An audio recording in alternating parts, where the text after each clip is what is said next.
हम लोगों ने ही इस योजना को, ग्राम को किस किस गांव से कहां से जाना है, ये हम लोगों ने अपना वहीं पर चंदा जोड़ करके ये पंपलेट, ये धाराएं, ये नारे जो कुछ लिया वो वहाँ पर हम लोगों की ही रणनीति थी।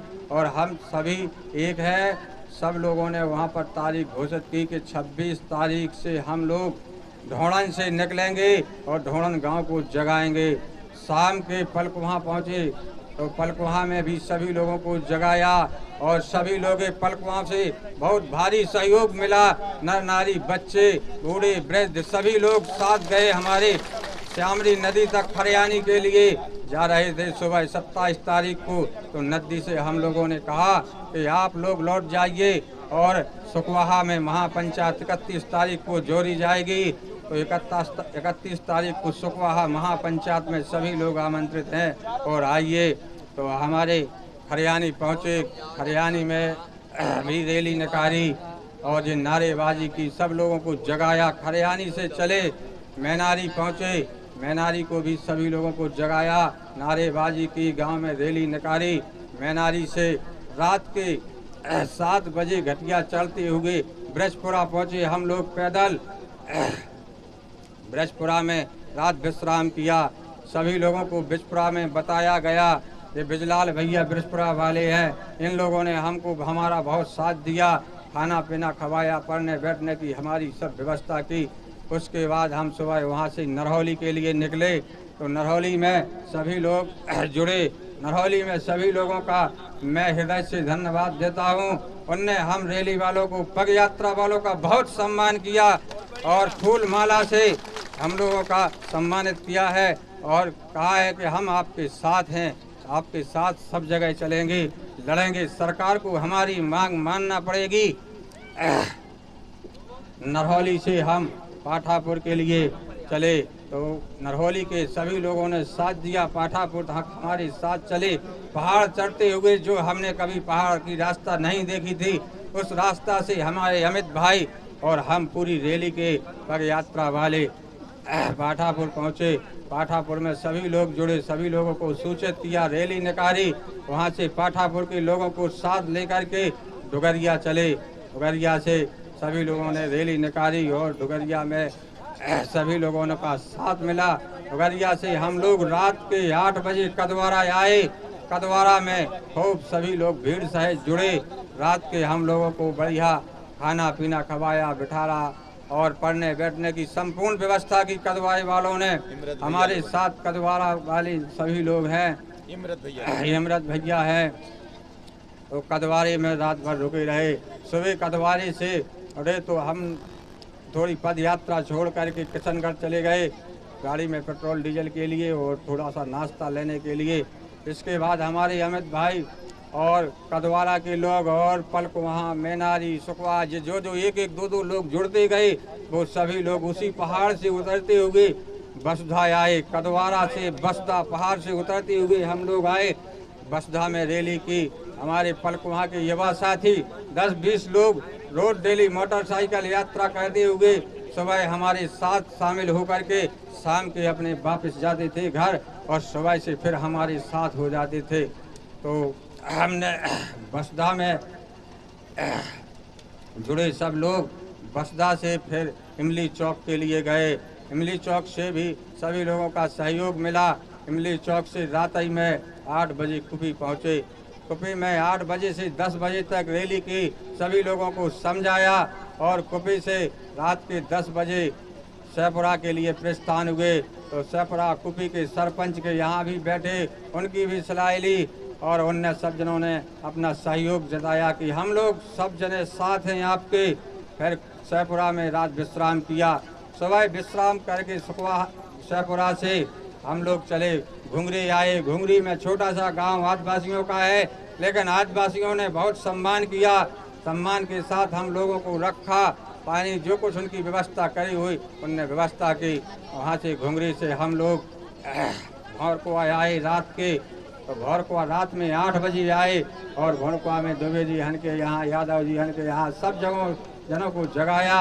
और कदवारा से रात के चलते चलते 11 बजे रात के सुखवाहा आए। तो सुखवाहा में छात्रावास में यहाँ पर सभी लोगों ने अच्छी व्यवस्था की, हम लोग रुके रहे, खाना पीना खाया बनाया, रात के 2 बजे तक जगते रहे, चर्चा करते रहे कि अब अपना क्या होना चाहिए। कई सुखवाहा में अभी भी महापंचायत जुड़ी हुई है। अब हम लोग सत्याग्रह के लिए 2:30 बजे जल सत्याग्रह के लिए निकलेंगे। इसके बाद जल में संकेत करेंगे सभी लोगों और बताएंगे सरकार को कि अगर हमारे मन की मांगे नहीं मानेंगे तो हम लोग इस जल में डूब के मर जाएंगे, लेकिन भागेंगे नहीं। और अगर भागेंगे तो अपने मन का मुआवजा लेकर के रहेंगे, ऐसे नहीं भागेंगे। अभी जो यहाँ पर महापंचायत रखी गई है, इसमें प्रस्ताव रखने की बात होगी, जैसे कि हमारे भगवान सिंह कक्काजू ने कहा है, और जिला सदस्य रहे हैं, इनने ये कहा है कि कर्मचारियों की मनमानी नहीं चलेगी, कर्मचारियों को कोई पानी नहीं देगा। ऐसे में अगर कोई कर्मचारियों को पानी देता है तो हमारे भगवान सिंह कक्काजू की बात का उल्लंघन नहीं, हमारी पूरी क्षेत्र की जनता की बात का उल्लंघन है।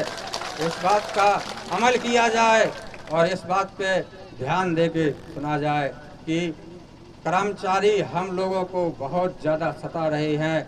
जैसे कि अब मैं फलकुआ में और कुछ ही धाराओं के बारे में बता रहा हूँ।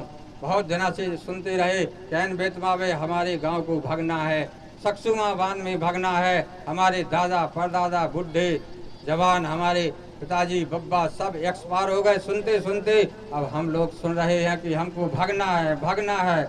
लेकिन जो धारा का प्रकाशन हुआ है 31 जनवरी 2022 को, आज 31 जनवरी 2023 है, 1 वर्ष हुआ है। अभी प्रकाशन हुए वर्षों नहीं हुए हैं, अभी प्रकाशन हुए 1 वर्ष हुए हैं। 1 वर्ष ने सरकार ने कहां से कहां तक धाराएं लागू कर दी है, किसी को पता नहीं है।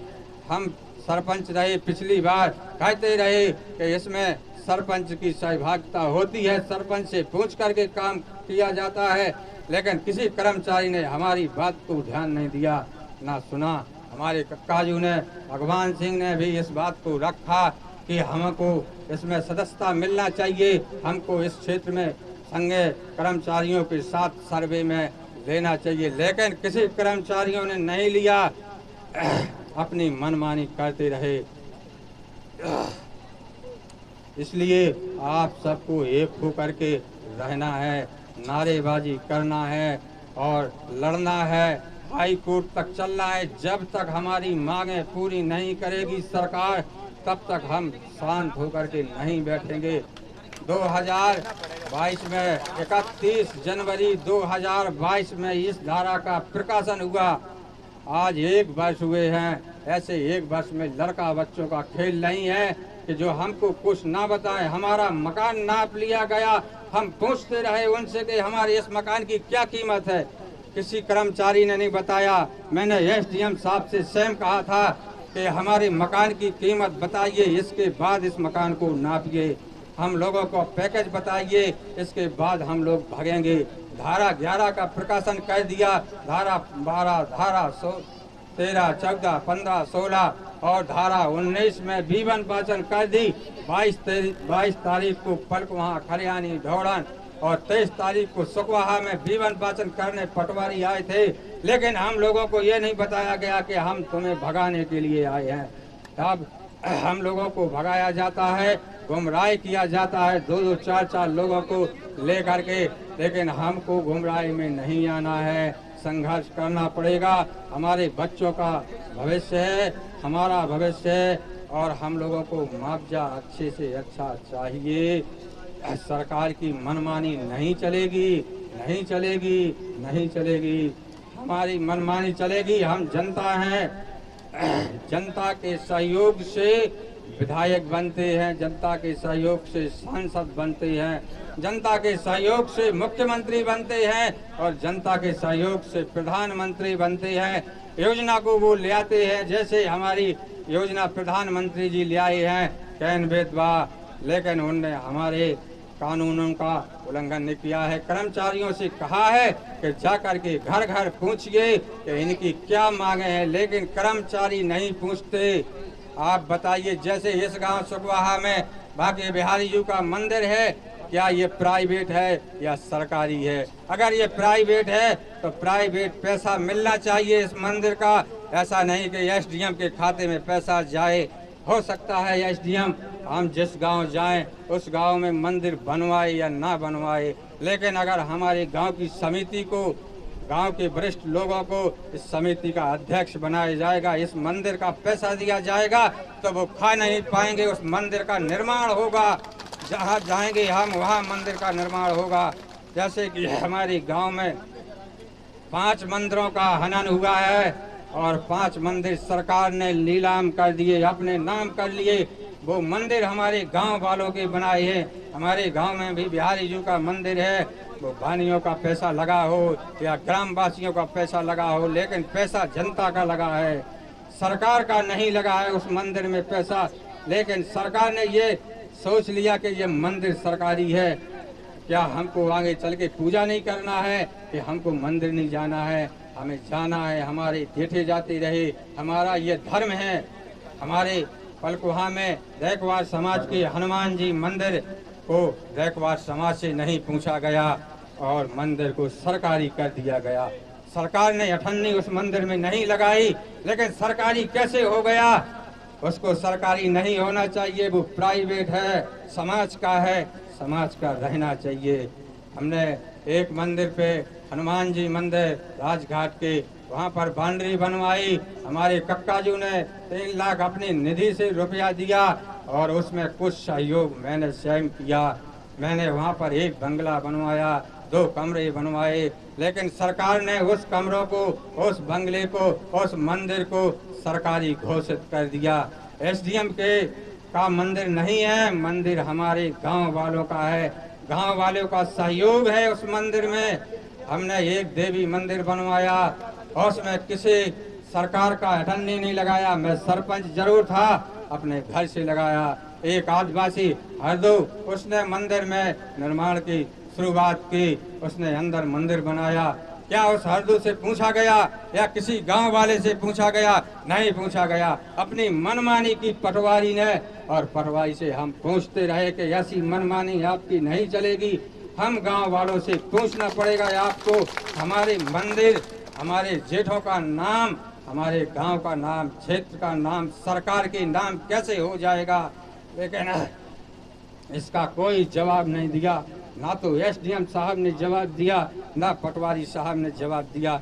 वो आप जहाँ जाओगे वहाँ पर मंदिर बना दिया जाएगा तो वो तो सरकारी हो जाएगा, लेकिन जो हमारा नाम, हमारे गांव का नाम, तो वहीं मिट्टी में मिल जाएगा, वो वहाँ तक नहीं जाएगा। जब बूढ़ेगा बंधा तो यहीं बंधा की मिट्टी में, पानी में भूल जाएगा नाम।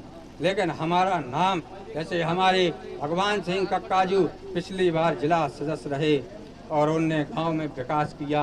कई बार कर्मचारियों को बुलाया, हम लोग गए। जैसे कि हम 5वें महीना में कलेक्टर के घेराव के लिए पूरे 5-7 गांव के लोग गए थे। कलेक्टर साहब से कहा था गांव में आइए और एक एक धारा के बारे में बताइए, लेकिन किसी को कुछ नहीं बताया गया। ना कलेक्टर साहब आए और कलेक्टर साहब ने ऐसा होगा, ऐसा होगा, ऐसा होगा, तुम्हारी जमीन सुधर जाएगी। जमीन सुधारने के लिए आए कि आप धारा 11 बताने के लिए आए? तो धारा 11 के बारे में बताइए। उनने धारा 11 के बारे में ना बताते हुए लोगों को गुमराह किया, एसडीएम साहब ने गुमराह किया। और हमारे और भी लोग आते हैं, छोटा सा एक पटवारी, छोटा सा नौकर होता है गांव के लिए, लेकिन पटवारी को हम लोग पांव पड़ते हैं और मनाते हैं कि हमारी जगह का बंटवारा कर दो, हमारा बाप खत्म हो गया है।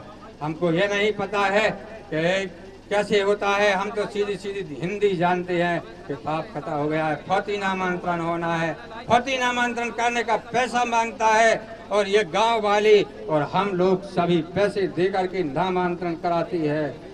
जैसे कि हमारे गांव में एक समस्या बहुत जटिल खड़ी हुई है और कोई पटवारी को शिकवा शिकायत नहीं करता।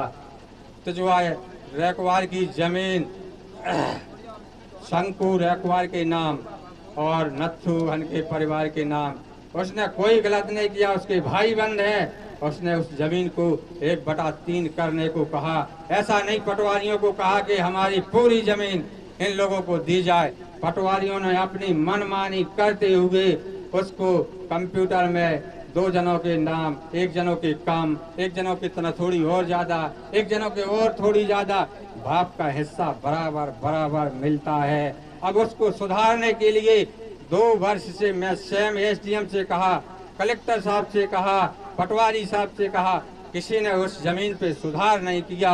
वो आदमी आत्महत्या करने की धमकी देता रहा। गांव भरे में मेरे पास आया, मैंने समझाया तुझे न्याय मिलेगी, आत्महत्या मत कर, आत्महत्या करने से कुछ नहीं मिलेगा, लड़ेंगे हम और तुम्हारी जमीन तुम्हें मिलेगी, बराबर बराबर मिलेगी। अगर बब्बा की जमीन है और हमारे 5 जने कका बाप भरे हैं तो सभी लोगों को बराबर बराबर मिलना चाहिए। ऐसा नहीं है, कहीं अधिकार में ऐसा नहीं होता कि एक भैया को ज्यादा और एक को कम। अब यहाँ पर सभी लोगों को अच्छे से अच्छा प्रस्ताव रखना है। एक प्रस्ताव तो रख चुका है जो हमारे कक्काजी भगवान सिंह ने रखा है कि कर्मचारी की मनमानी नहीं चलेगी और जो हम चाहेंगे वो चलेगा। लेकिन अभी और प्रस्ताव रखना है। हम लोगों ने वहाँ पर 30 लाख रुपया पैकेज रखा था पर वोटर। हमारे 2 लड़के हैं, हमारे 4 लड़के हैं, हमारे 8 लड़के हैं, किसी के 9 लड़के हैं, किसी के 10 लड़के हैं और 10 बराबर हो गए हैं 18 साल के, तो सबको 30 लाख का पैकेज मिलना चाहिए। बहू को पैकेज 30 लाख मिलना चाहिए। क्या संविधान में इन औरतों के लिए कोई जगह नहीं है जो इनको महिलाओं को पुरुष के साथ जोड़ दिया? अगर काल मुआवजा मिलने के बाद कोई पुरुष अपनी महिला को छोड़ देगा तो वो कहाँ दर दर की ठोकरें खाती फिरेगी? तो उसको भी 30 लाख मिलना चाहिए, बराबर का हकदार मिलना चाहिए। सरकार कहती है कदम से कदम मिला के चलो, औरत कमजोर नहीं है, लेकिन सरकार ने, हम क्षेत्र वालों ने कमजोर समझ रखा कि औरतों का हक औरतों को नहीं मिलना चाहिए, उसको आदमी के साथ जोड़ देना चाहिए। ऐसा नहीं होता है, औरतों का भी हक होता है और उसको भी पैकेज का हक मिलना चाहिए। 23 लाख रखा था, अगर 23 लाख उचित ना हो तो हम लोग 50 लाख रख सकते हैं पर वोटर, 60 लाख रख सकते हैं, 1 करोड़ रख सकते हैं, क्योंकि हमारी मांग है। सरकार से हम मांग रहे हैं, भीख नहीं मांग रहे, अपना अधिकार मांग रहे हैं। हमें हमारा अधिकार मिलना चाहिए, हमें हमारी जमीन का संपूर्ण हक मिलना चाहिए। जो हम लोगों ने बंधा में आज से 110 वर्ष पहले बंधा, आज से 110 वर्ष पहले बंधा बना था, जब से हम उस बंधा की जमीन जोतते हैं, चाहे वो सरकारी हो, चाहे वो पट्टे बंद हो, चाहे वो पट्टा की हो, चाहे वो न पट्टा की हो, इससे हमें कोई मतलब नहीं है। उस जमीन पे हमारा अधिकार है, हमको उसका मुआवजा मिलना चाहिए।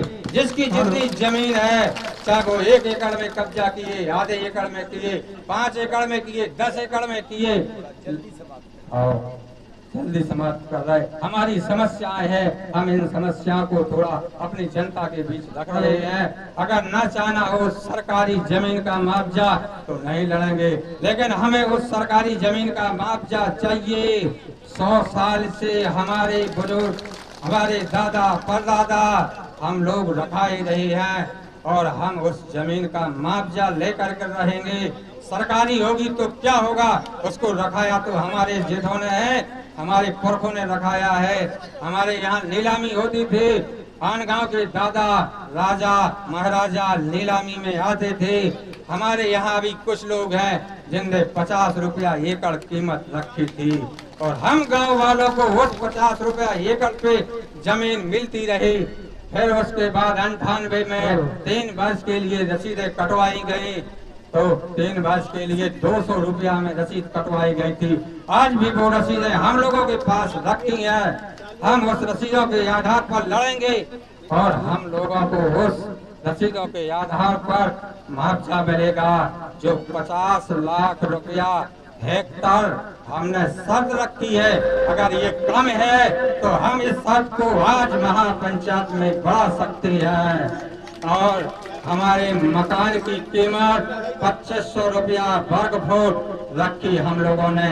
1 मंजिल मकान है, 2500 रुपया वर्ग फुट। अगर वो 1000 में निर्माण है तो उसका 25 लाख रुपया बनता है। अगर वो 2 मंजिल है तो उसकी कीमत 50 लाख रुपया बनती है। 1.5 लाख में भगाना चाहते हैं, हमारे मकान को तोड़ करके डुबे करके 50,000 में भगाना चाहते हैं। सरकार को पता नहीं है कि 50,000 की हमारे खपरे नकरिया पत्थर मिट्टी हमारे 3 पीढ़ी से पुरखों ने भरिया के तो एक मकान बना पाया, और सरकार उस मकान की कीमत 50,000 रुपया रख रही है। क्या आप लोगों को 50,000, 1 लाख और 1.5 लाख रुपया मंजूर है? नहीं है, किसी को नहीं है। हम इसके बारे में लड़ेंगे। सरकार की जमीन की कीमत कम नहीं होती। सरकार की जो बिल्डिंगें बनती है, जैसे कि मैं पिछली बार सरपंच रहा, मैंने कुछ बिल्डिंगें बनवाई, उनकी कीमत सरकार ने मुआवजा करके दिया। 1500 रुपया स्क्वायर फुट मिलता है बिल्डिंग की बनवाने की कीमत। तो 1000 रुपया वर्ग फुट उस जमीन के नीचे की कीमत को अपन ने 1000 रखा, 1500 उसकी लागत कीमत, इसलिए उसको 2500 रुपया कीमत 1 फुट की। अगर हमारा 1000 वर्ग फुट में मकान है तो उसकी 25 लाख कीमत, किसी की 2000 वर्ग फुट में की मकान निर्माण है तो उसकी 50 लाख कीमत। और उसके आसपास आगे पीछे कई लोगों ने, हमारे जेठों ने उस जमीन के आगे पीछे जमीन रखी, जो चाहे वो आबादी की हो, चाहे वो पट्टे बंद हो, चाहे वो जैसी जमीन हो, हमारी जमीन है, हम उसको रखा ही रहे हैं। हमें पूरी जमीन का 1000 रुपया स्क्वायर फुट कीमत रखी है हम लोगों ने। अगर हम 5000 वर्ग फुट में उस जमीन में काबिज है तो 5000 वर्ग फुट नापी जाए और 1000 रुपया वर्ग फुट से हमें उस जमीन का मुआवजा दिया जाए।